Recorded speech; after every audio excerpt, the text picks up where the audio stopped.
Myself, Dr. Sushma Jain, associate professor chemistry, government Dungar college Bikaner. आज मैं MSc previous chemistry के second paper की यूनिट 3 का टॉपिक एरोमेटिक न्यूक्लियोफिलिक सब्स्टिट्यूशन में SN2AR मैकेनिज्म के एविडेंसेस के बारे में बताऊंगी। पिछले टर्न पर हमने मैकेनिज्म देखी थी, SN2AR मैकेनिज्म और SN1AR मैकेनिज्म। तो SN2AR मैकेनिज्म में 2 स्टेप प्रोसेस है, जिसमें फर्स्ट स्टेप एडिशन रिएक्शन है, जिसमें कि न्यूक्लियोफाइल लिविंग ग्रुप जहाँ पर अटैच है उसी कार्बन एटम पर अटैच होता है, तो इसको हम बोलते हैं इप्सो एडिशन। और एक इंटरमीडिएट एनायन प्राप्त होता है जिसे बोलते हैं मीजेनहीमर साल्ट या सिग्मा कॉम्प्लेक्स या साइक्लोहेक्साडाइनाइल कार्बेनाइल।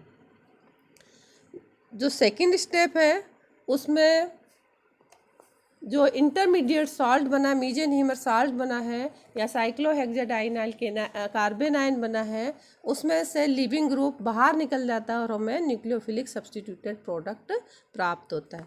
तो हम देखते हैं आज की ये जो मैकेनिज्म है इसके सपोर्ट में कौन कौन से एविडेंसेस हैं।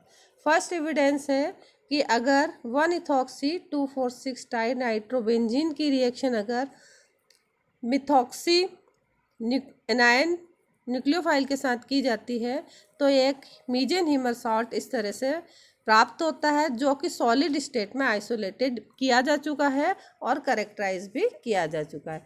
तो इस मीजेनहीमर सॉल्ट का प्राप्त होना प्रूव करता है कि रिएक्शन मैकेनिज्म में इंटरमीडिएट साइक्लोहेक्साडाइनाइल कार्बेनाइन बना है। सेकेंड एविडेंस है कि अगर 2,4-डाई सब्स्टिट्यूटेड एरोमेटिक कंपाउंड्स की अगर रिएक्शन पाइपेरिडीन के साथ की जाती है तो ये प्रोडक्ट न्यूक्लियोफिलिक सब्स्टिट्यूटेड प्रोडक्ट इस प्रकार से प्राप्त होता है। इसमें रिएक्शन में अगर हम एल की वैल्यू Cl ले सकते हैं, Br ले सकते हैं या I ले सकते हैं या पेरा नाइट्रोफिनॉक्सी ग्रुप ले सकते हैं, तो जो रेट ऑफ रिएक्शन है वो डिफर नहीं होती है, डिफ़र है केवल only a factor of about 5 से ज़्यादा डिफ़र नहीं करती है। तो ये प्रूव करता है कि जो रिएक्शन है उसमें AR-L जो बॉन्ड है वो ब्रोकन नहीं हुआ है रेट डिटर्मिनेटिंग स्टेप्स में। तो ये सेकेंड एविडेंस है जो कि बता रहा है कि रेट डिटर्मिनेटिंग स्टेप में AR-L के बीच का जो बॉन्ड है वो ब्रोकन नहीं हुआ है। थर्ड जो एविडेंस है वो ये है कि अगर हम L की वैल्यू अगर F लेते हैं, हेलोजन में हम कुछ भी ले सकते हैं, F ले सकते हैं, Cl ले सकते हैं, Br ले सकते हैं या I भी ले सकते हैं। तो जब हम हेलोजन में आपस में कंपेयर करते हैं Cl, Br, I और F में, तो जब हम F लेते हैं यानी फ्लोरो ग्रुप लेते हैं तो फ्लोरो ग्रुप की रिलेटिव रेट जो है 300 टाइम्स फास्टर है देन द I से। L की वैल्यू अगर हम I लेते हैं तो यहाँ पर इस रिएक्शन में जो फ्लोरो ग्रुप है वो बेस लिविंग ग्रुप है, जबकि जब हम एलिफेटिक न्यूक्लियोफिलिक सब्स्टिट्यूशन पढ़ते हैं तो वहाँ पर फ्लोरो ग्रुप पुअरेस्ट लिविंग ग्रुप था। अगली जो मैकेनिज्म है वो है एलिमिनेशन एडिशन मैकेनिज्म। जैसा कि नाम से स्पष्ट है, इस मैकेनिज्म में पहली स्टेप एलिमिनेशन है और सेकंड स्टेप एडिशन रिएक्शन है। ये मैकेनिज्म बेंजाइन इंटरमीडिएट के थ्रू होती है, इसलिए हम इसे कहते हैं बेंजाइन मैकेनिज्म। इसमें aryl halide having at least 1 hydrogen in ortho position undergo nucleophilic substitution with a strong base like KNH2 और NaNH2 इन लिक्विड अमोनिया। ये रिएक्शन बेंजाइन इंटरमीडिएट के थ्रू प्रोसीड होती है और इसीलिए हम इसको कहते हैं बेंजाइन मैकेनिज्म। यहाँ पर स्ट्रॉन्ग बेस हम ले रहे हैं KNH2 या NaNH2, इसके स्थान पर हम फिनाइल लिथियम या ब्यूटाइल लिथियम भी ले सकते हैं। In this mechanism, the incoming nucleophile does not necessarily take the position vacated by the living group. Therefore, this is called synase substitution. यहाँ पर जो living group के द्वारा जो इस पोजीशन वेकेटेड हो रही है, खाली हो रही है, उसके द्वारा न्यूक्लियोफाइल वो उस पोजीशन को ग्रहण करे ये जरूरी नहीं होता, वो उसके एडजेसेंट पोजीशन को भी ग्रहण कर सकता है। तो न्यूक्लियोफाइल के लिए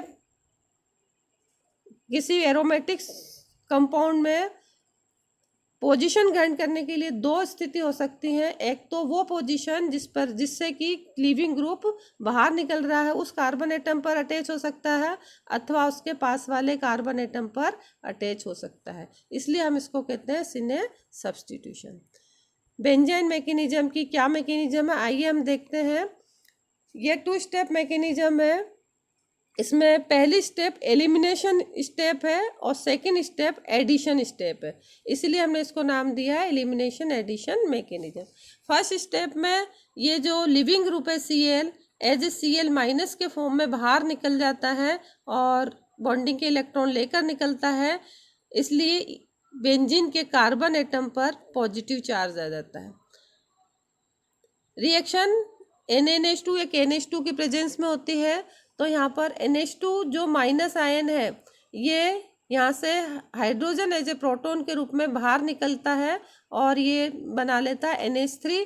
हाइड्रोजन चूंकि प्रोटॉन के रूप में बाहर निकल रहा है इसलिए इलेक्ट्रॉन दे जा रहा है इस कार्बन एटम को। ये वाला कार्बन पॉजिटिवली चार्ज है और ये नेगेटिवली चार्ज है, तो इनके बीच में एक बॉन्ड का फॉर्मेशन हो जाता है और एक इंटरमीडिएट प्राप्त होता है जिसको बोलते हैं बेंजाइन इंटरमीडिएट। इसका दूसरा नाम एराइन भी है, एराइन इंटरमीडिएट भी हम इसको कह सकते हैं। और साथ में बनता है अमोनिया का मॉलिक्यूल और Cl माइनस बाहर निकल जाता है।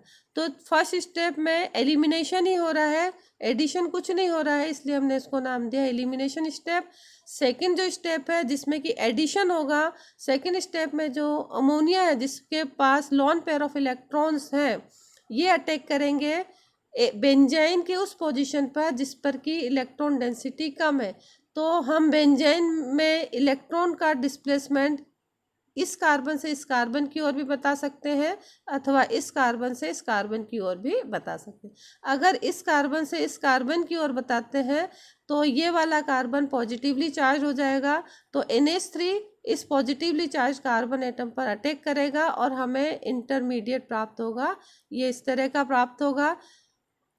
इसमें यहाँ नेगेटिवली चार्ज यानी कि एनायन बन गया यहाँ पर ये, और ये NH3 प्लस है क्योंकि यहाँ पर इसने अपने लॉन पेयर ऑफ इलेक्ट्रॉन दिए बॉन्ड फॉर्मेशन के लिए, इसलिए नाइट्रोजन पर प्लस चार्ज आ जाएगा। अगर इलेक्ट्रॉन का डिस्प्लेसमेंट इस कार्बन से इस कार्बन की ओर होगा तो ये वाला कार्बन पॉजिटिवली चार्ज हो जाएगा और NH3 आकर इस वाले कार्बन एटम पर अटैच हो जाएगा और यहाँ पर नेगेटिव चार्ज आ जाएगा। तो यहाँ नेगेटिव चार्ज आ गया और NH3 इस पर अटैच हो गया। नाइट्रोजन ने अपने lone pair of electron bond formation में काम में लिए हैं, इसलिए यहाँ इस पर पॉजिटिव नाइट्रोजन पर पॉजिटिव चार्ज आ गया। अब ये जो सेकंड स्टेप है और जो थर्ड स्टेप है साइमल्टेनियसली ही होती है, लेकिन समझाने के लिए इसको थोड़ा अलग बताया है कि यहाँ पर ये जो बना है मॉलिक्यूल बना है इसमें से एक प्रोटॉन बाहर इंस्टेंटली बाहर निकल जाता है और ये आकर एज ए प्रोटॉन के रूप में यहाँ से हाइड्रोजन बाहर निकल रहा है, ये आकर इस कार्बन एटम पर जहाँ पर कि नेगेटिव चार्ज है उस पर आकर अटैच हो जाता है। इसी तरह से यहाँ से भी एक हाइड्रोजन एज ए प्रोटॉन के फॉर्म में बाहर निकलता है और ये जो माइनस है जिस कार्बन एटम पर उस कार्बन एटम पर आकर अटैच हो जाता है। तो जो तीसरी स्टेप्स है वो समझाने के लिए बताइए, बाकी ये 2 स्टेप प्रोसेस ही है। तो इस तरह से हमें न्यूक्लियोफिलिक सब्स्टिट्यूटेड प्रोडक्ट प्राप्त हो जाता है। ये जो बेंजाइन मैकेनिज्म है इसके पक्ष में भी हम कुछ एविडेंसेस दे सकते हैं कि जो रिएक्शन है वो बेंजाइन इंटरमीडिएट के थ्रू हुई है। यहाँ पर अगर हम जो एराइल हैलाइड यूज कर रहे हैं उसमें जिस कार्बन एटम पर हेलोजन एटम लगा है उस कार्बन एटम का आइसोटोप हम 14 टाइप का आइसोटोप ले लें यहाँ पर, और उसकी रिएक्शन NaNH2 और in presence of liquid ammonia करते हैं तो यहाँ पर हमें जो प्रोडक्ट प्राप्त होता है वो प्रोडक्ट प्राप्त होता है 14C एनिलीन प्राप्त होता है। 1 पर 114C एनिलीन और 214C एनिलीन प्राप्त होता है। तो ये दो प्रोडक्ट का प्राप्त होना ये प्रूव करता है कि जो रिएक्शन है वो बेंजाइन इंटरमीडिएट के थ्रू हुई है, तभी इस तरह का प्रोडक्ट बनना पॉसिबल है। तो हम आइसोटोपिक लेबलिंग एक्सपेरिमेंट कहते हैं इसे, इसके द्वारा हम प्रूव कर सकते हैं कि जो रिएक्शन है वो बेंजाइन इंटरमीडिएट के थ्रू हुई है। बेंजाइन इंटरमीडिएट के थ्रू रिएक्शन होने के लिए ज़रूरी है कि आर्थो पोजीशन पर हाइड्रोजन एटम का प्रेजेंट होना, यानी कि आर्थो हाइड्रोजन एटम अगर प्रेजेंट होगा तो ही बेंजाइन मैकेनिज्म के द्वारा रिएक्शन होगी। जैसे अगर हम इस तरह का मॉलिक्यूल ले रहे हैं, यहाँ पर 2,4,6 ट्राई मेथिल 1 ब्रोमो बेंजीन ले रहे हैं, इसकी रिएक्शन अगर हम पोटेशियम एमाइड के साथ in presence of liquid ammonia करते हैं तो कोई रिएक्शन नहीं होती। क्यों नहीं होती?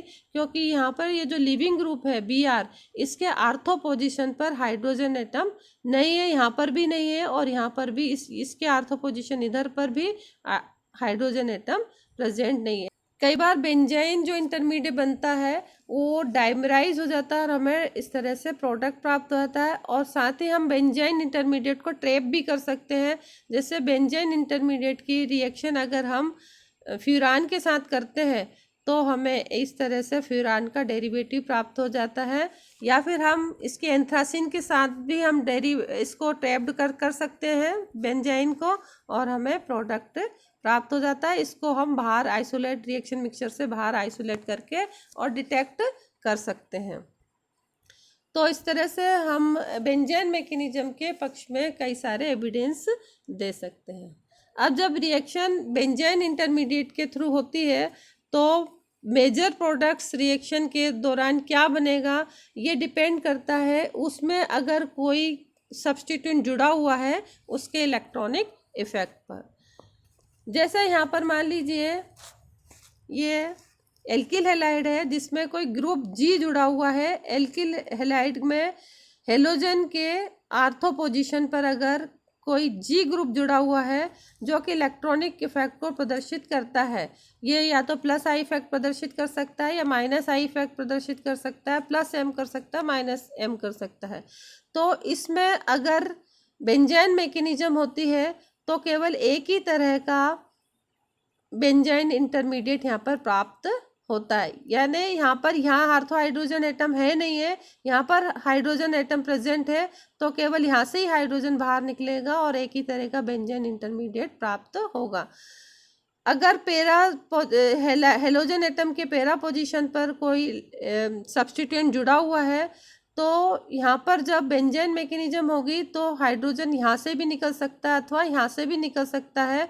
तो दो तरह के बेंजाइन इंटरमीडिएट यहाँ पर हमको प्राप्त हो सकते हैं, लेकिन ये दोनों तरह का जो बेंजाइन इंटरमीडिएट प्राप्त हुए हैं ये आइडेंटिकली है, यानी हम ये कहेंगे कि एक ही तरह का बेंजाइन इंटरमीडिएट प्राप्त हुआ है क्योंकि ये और ये दोनों आइडेंटिकल है।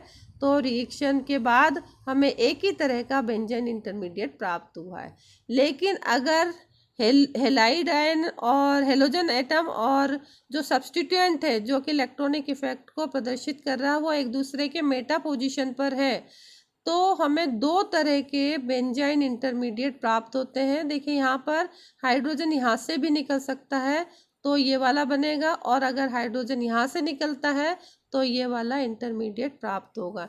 यानी कि अगर हेलोजन एटम के आर्थो पोजीशन पर सब्स्टिट्यूएंट जुड़ा हुआ है तो एक ही प्रकार का बेंजाइन इंटरमीडिएट बनेगा। अगर पैरा पर सब्स्टिट्यूएंट जुड़ा हुआ है तो भी एक ही प्रकार का बनेगा। लेकिन हेलोजन एटम के मेटा पोजीशन पर कोई सब्स्टिट्यूएंट जुड़ा हुआ है तो दो प्रकार के बेंजाइन इंटरमीडिएट प्राप्त होते हैं। अब जो बेंजाइन इंटरमीडिएट प्राप्त होते हैं उसमें अगर यहाँ पर अगर आर्थो पोजीशन वाले पर लेते हैं या पैरा पोजीशन पर वाले कोई हम कंपाउंड लेते हैं तो जो बेंजाइन इंटरमीडिएट बनेगा उसकी रिएक्शन आगे NH2- यानी न्यूक्लियोफाइल के साथ किस प्रकार से होगी वो देखते हैं। यहाँ पर देखिए ये जो रिएक्टेंट है इसकी रिएक्शन जब कि NH2 के साथ in presence of liquid ammonia करते हैं, तो इस Br के आर्थो पोजीशन के ये वाला हाइड्रोजन एटम यहाँ पर प्रेजेंट है, तो ये हाइड्रोजन बाहर निकलेगा और इस तरह का बेंजाइन इंटरमीडिएट प्राप्त होगा। इसकी जब रिएक्शन NH2 के साथ होती है, यानी न्यूक्लियोफाइल के साथ होती है, तो NH2 यहाँ पर भी अटैच हो सकता है और NH2 यहाँ पर भी अटैच हो सकता है, लेकिन इसमें मेजर क्वांटिटी में वही एनायन बनेगा जो कि मोस्ट स्टेबल होगा। तो जब भी कोई electron attracting group benzene ring में लगा हुआ है, यानी कि -I इफेक्ट एक्सर्टिंग ग्रुप अगर बेंजीन रिंग में लगा हुआ है, तो वो एनायन अधिक स्टेबल होगा NH2 के न्यूक्लियोफाइल के साथ रिएक्शन के बाद, जिसमें कि negative charge -I exerting group के पास वाले कार्बन एटम पर लगा हुआ है। तो इन दो में, इसमें ये पास वाला कार्बन एटम ये है और दूर वाला कार्बन एटम ये है, तो ये वाला जो एनायन बना है ये एनायन मोर स्टेबल होगा और ये वाला एनायन लेस स्टेबल होगा। तो मेजर प्रोडक्ट हमें वो प्राप्त होगा जो कि मोर स्टेबल एनायन से बना हुआ हो। तो मोर स्टेबल एनायन से जो प्रोडक्ट बनेगा वो ये मेजर अमाउंट में बनेगा, और लेस स्टेबल एनायन से जो प्रोडक्ट बनेगा वो माइनर अमाउंट में बनेगा।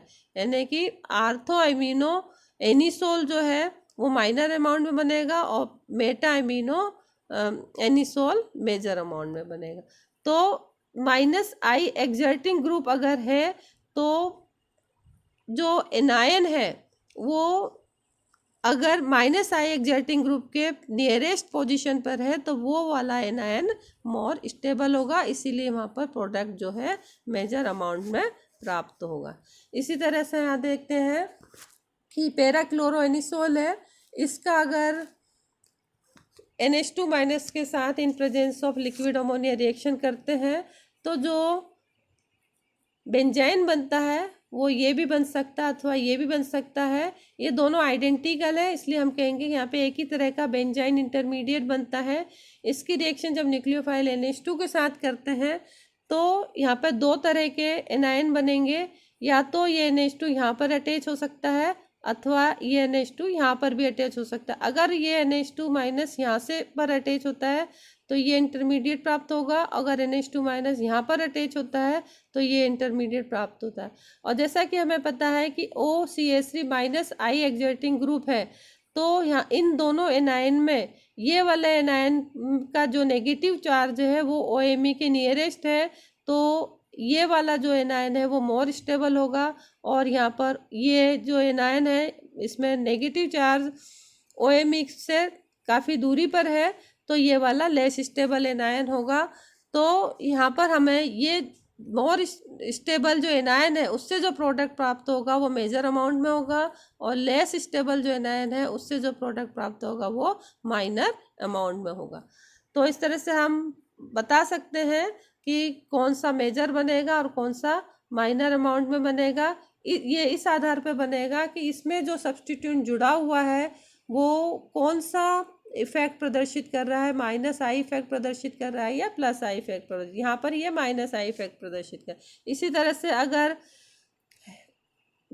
लीविंग ग्रुप के मेटा पोजीशन पर ये -I इफेक्ट एक्सर्टिंग ग्रुप जुड़ा हुआ है, तो यहाँ पर ये जो बेंजाइन इंटरमीडिएट बनेगा वो इस तरह से बेंजाइन इंटरमीडिएट बनेगा, और ये जो बेंजाइन इंटरमीडिएट बनेगा ये मोर स्टेबल बेंजाइन इंटरमीडिएट है, और इसकी जब NH2- के साथ यानी न्यूक्लियोफाइल के साथ रिएक्शन होगी, तो यहाँ पर जो इंटरमीडिएट है एनायन जो बन रहा है, इसमें ये एनायन इस एनायन की तुलना में अधिक स्टेबल होगा, और इसीलिए हमें मेजर अमाउंट में जो स्टेबलर एनायन है उससे जो प्रोडक्ट प्राप्त होगा वो मेजर अमाउंट में होगा, और जो लेस स्टेबल एनायन है, यहाँ पे माइनस है, यहाँ लेस स्टेबल एनायन है, उससे जो प्रोडक्ट प्राप्त होगा वो माइनर अमाउंट में प्राप्त होगा।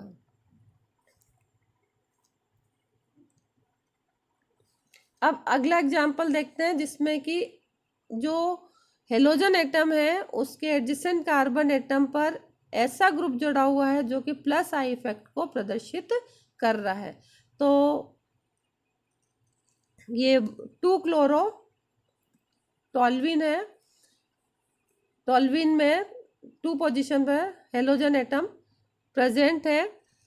तो टॉल्विन की रिएक्शन अगर NH2 के साथ in presence of liquid ammonia करते हैं तो चूंकि ऑर्थो पोजीशन पर है इसलिए केवल यहाँ से ही हाइड्रोजन बाहर जाएगा और ये हमें प्राप्त होगा बेंजाइन इंटरमीडिएट, यहाँ से प्राप्त हो जाएगा। बेंजाइन इंटरमीडिएट की जब NH2 माइनस के साथ रिएक्शन होगी तो चूंकि यहाँ पर ये CH3 जो है वो प्लस आई फैक्टर प्रदर्शित कर रहा है, तो मोर स्टेबल एनायन वो होगा जिसमें कि नेगेटिव चार्ज इस प्लस आई एक्सर्टिंग ग्रुप से दूरी पर हो। तो यहाँ पर ये जो 2 एनायन प्राप्त हो रहे हैं इसमें ये दूरी पर है और ये इस CH3 के पास में है, यानी एडजेसेंट कार्बन एटम पर है ये तो, और ये CH3 से थोड़ी दूरी पर है। तो मोर स्टेबल जो कार्बन आयन होगा वो ये वाला होगा बजाय कि इसके। तो हमें जो मेजर प्रोडक्ट प्राप्त होगा वो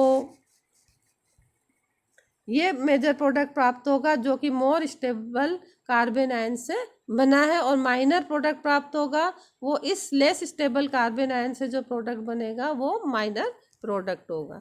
तो इस प्रकार से और भी हम एग्जाम्पल लेके, जैसे ये मेटाक्लोरोटॉल्विन है, मेटाक्लोरोटॉल्विन की रिएक्शन अगर लिक्विड अमोनिया में और NH2 जो न्यूक्लियोफाइल है उसके द्वारा हम करा रहे हैं कि पोटेशियम एमाइड के साथ कराते हैं, तो जो एक इंटरमीडिएट बेंजाइन बनेगा वो इस तरह से बनेगा जो कि मोर स्टेबल बेंजाइन इंटरमीडिएट होगा, और ये NH2 माइनस न्यूक्लियोफाइल के साथ रिएक्शन करके 2 तरह के कार्बन आयन देगा।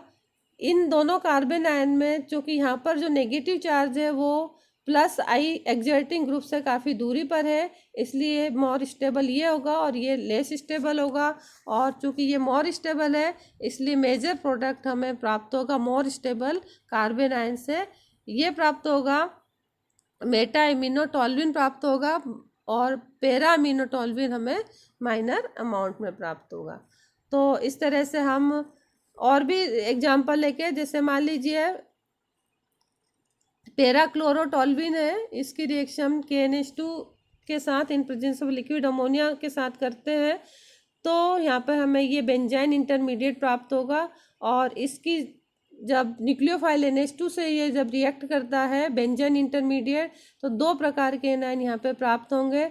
इन दोनों में जो मोर स्टेबल होगा वह होगा जो कि प्लस आई इफेक्ट एक्सर्टिंग जो ग्रुप है, जैसे यहाँ CH3 है इससे अधिक दूरी पर है तो ये मोर स्टेबल होगा, ये कम दूरी पर है तो ये लेस स्टेबल होगा, और इनसे जो प्रोडक्ट बनेंगे तो मोर स्टेबल जो कार्बन आयन है उससे हमें मेजर अमाउंट में प्राप्त होगा, ये प्राप्त होगा मेजर अमाउंट में मेटा एमिनोटॉल्विन, और माइनर अमाउंट में प्राप्त होगा पेरा एमिनोटॉल्विन।